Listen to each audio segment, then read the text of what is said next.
Hello friend, आप सभी का स्वागत है Abhijeet study point YouTube channel में। आज के इस वीडियो में सीटेट एग्जाम के लिए प्रैक्टिस सेट करने वाले हैं, तो वीडियो को शुरू से लेकर अंत तक देखिएगा। चैनल पर नए चैनल को सब्सक्राइब कर लीजिएगा। पीडीएफ के लिए Abhijeet study point Telegram channel को ज्वाइन कर लीजिएगा।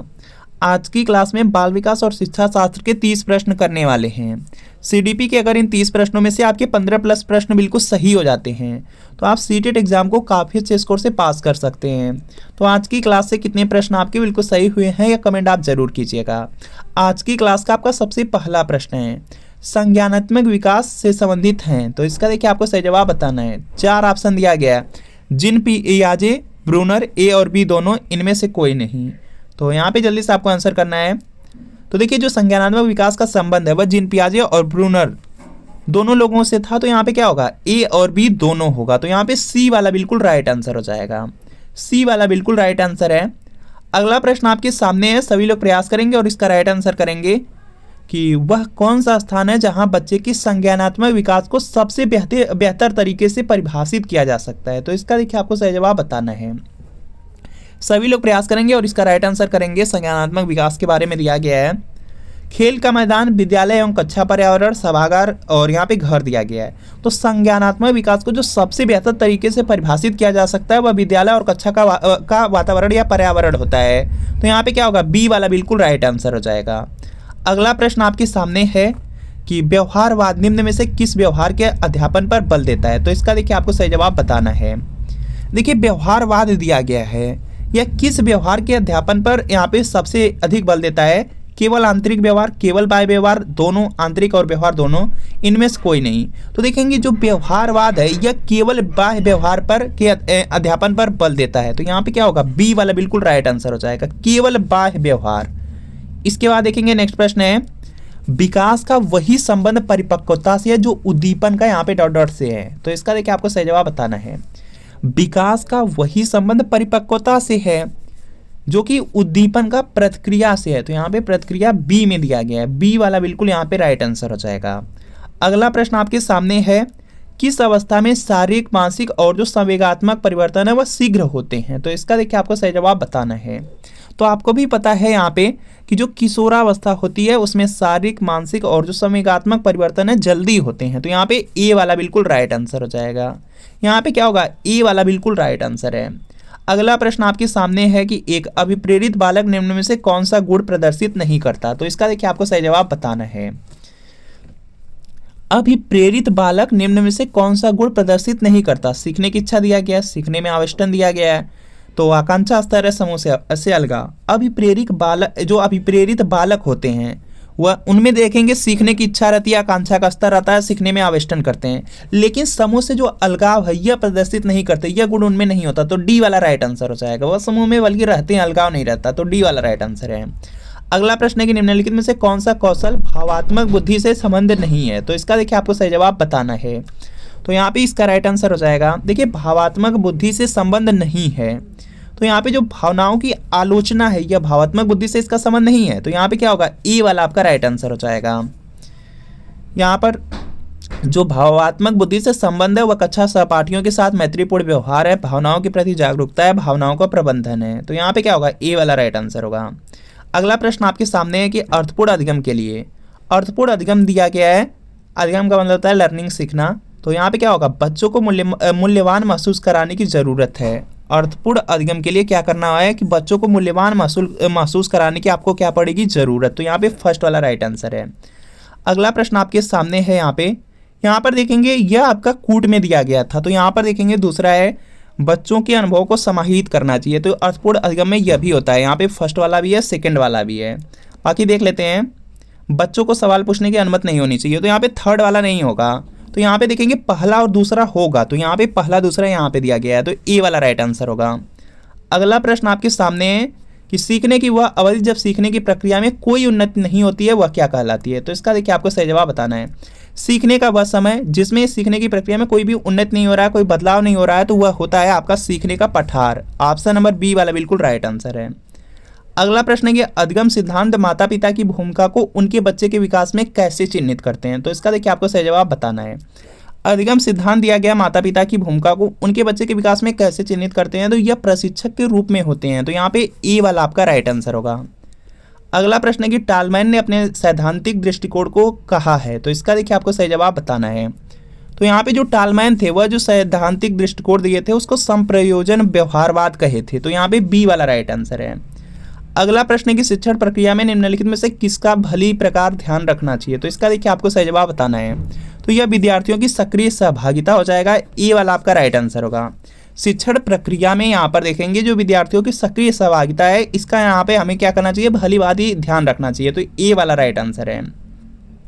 लक्ष्य प्राप्त करने के चरण दर चरण निर्देश को क्या कहा जाता है, तो इसका देखिए आपको सही जवाब बताना है। तो यहाँ पे जो लक्ष्य प्राप्त करने का जो चरण दर चरण है निर्देश है उसको कलन विधि कहा जाता है। तो ये वाला राइट आंसर है। अगला प्रश्न है कि निम्न में से किस जोड़ी का सही संबंध नहीं है, तो इसका देखिए आपको सही जवाब बताना है। तो यहाँ पे इसका राइट आंसर होगा सही संबंध नहीं है। फ्रोबेल ने खेल खेल में कहा था और मारिया मोंटेसरी अलग सोच और केलर सहायक शिक्षण, गांधी जी प्रदूषित था। तो यहाँ पे क्या संबंध नहीं है, तो यहाँ पे डी वाला राइट आंसर होगा। अगला प्रश्न आपके सामने कि बाल विकास की परिभाषा का अध्ययन क्षेत्र है जो, तो इसका देखिए आपको सही जवाब बताना है। तो यहाँ पर देखेंगे बाल विकास की परिभाषा का अध्ययन क्षेत्र है जो, तो यहाँ पे हो जाएगा कि किसी बच्चे के संज्ञानात्मक, सामाजिक तथा दूसरे सामर्थ्यों के क्रमिक विकास के लिए उत्तरदायी होगा। तो यहाँ पे डी वाला राइट आंसर होगा। अगला प्रश्न आपके सामने कि निम्नलिखित में से कौन सी प्रथा शिक्षा में समावेशन को बढ़ावा देती है, तो इसका देखिए आपको सही जवाब बताना है। देखिए क्या दिया गया है, यहाँ पे दिया गया है कौन सी प्रथा है जो शिक्षा में समावेशन को बढ़ावा देगी। तो यहाँ पे क्या होगा, विविधता को अगर सम्मान दिया जाए, तो यहाँ पे सी वाला राइट आंसर होगा। यहाँ पे क्या होगा, सी वाला राइट आंसर हो जाएगा। अगला प्रश्न है कि निम्न में से कौन सी अक्षमता केवल जन्मजात होती है, तो इसका देखिए आपको सही जवाब बताना है। देखेंगे यहाँ पे कौन सी अक्षमता है केवल जन्मजात होती है, तो यहाँ पर देखेंगे दृष्टि दोष, मूक बधिर, श्रवण दोष, यह बाद में भी हो सकता है, लेकिन जो मंद बुद्धि है यह जन्मजात होती है। तो यहाँ पे क्या होगा, डी वाला बिल्कुल राइट आंसर हो जाएगा। डी वाला क्या होगा, बिल्कुल राइट आंसर हो जाएगा। अगला प्रश्न आपके सामने कि निम्नलिखित में से बौद्धिक वातावरण को प्रभावित करने वाला सबसे महत्वपूर्ण कारक कौन सा है, तो इसका देखिए आपको सही जवाब बताना है। बौद्धिक वातावरण को प्रभावित करने वाला यहाँ पे महत्वपूर्ण कारक तो यह विद्यालय का वातावरण होता है। तो यहाँ पे ई वाला आपका बिल्कुल राइट आंसर हो जाएगा। अगला प्रश्न है कि रॉबर्ट जे स्टर्नबर्ग द्वारा बुद्धि का कौन सा सिद्धांत प्रस्तावित किया गया, तो इसका देखिए आपको सही जवाब बताना है। तो यहाँ पे इसका राइट आंसर होगा त्रिआयामी सिद्धांत, जो कि सी में है, सी वाला राइट आंसर है। अगला प्रश्न है कक्षा 1 में बच्चों की भाषा कौशल का विकास क्रम में होना चाहिए, तो इसका देखिए आपको सही जवाब बताना है। कक्षा 1 के बच्चे हैं तो यहाँ पे क्या होगा, उसमें सबसे पहले वह सुनेंगे, बोलेंगे, उसके बाद पढ़ेंगे, उसके बाद लिखना स्टार्ट करेंगे। तो यहाँ पे जो फर्स्ट वाला दिया गया है यह क्रम विकास का बिल्कुल यहाँ पे क्या है, सटीक है, बिल्कुल सही है। तो यहाँ पे ए वाला राइट आंसर होगा। अगला प्रश्न आपके सामने है, सभी को प्रयास करना है राइट आंसर करने का। जो शिक्षा की किंडरगार्टन पद्धति है उसका प्रतिपादन किसने किया, तो इसका देखिए आपको सही जवाब बताना है। जो शिक्षा की किंडरगार्टन पद्धति है वह फ्रोबेल ने यहाँ पे दिया था, तो यहाँ पे सी वाला राइट आंसर होगा। अगला प्रश्न है कि कोहलबर्ग का जो विकास सिद्धांत है निम्न में से किससे संबंधित है, तो इसका देखिए आपको सही जवाब बताना है। कोहलबर्ग का जो विकास का सिद्धांत है वह देखेंगे यहाँ पे नैतिक विकास के सिद्धांत से रिलेटेड है, संबंधित है। तो सी वाला राइट आंसर होगा। बहुत ज़्यादा इंपॉर्टेंट है, सीटेट में कई बार पूछा गया है।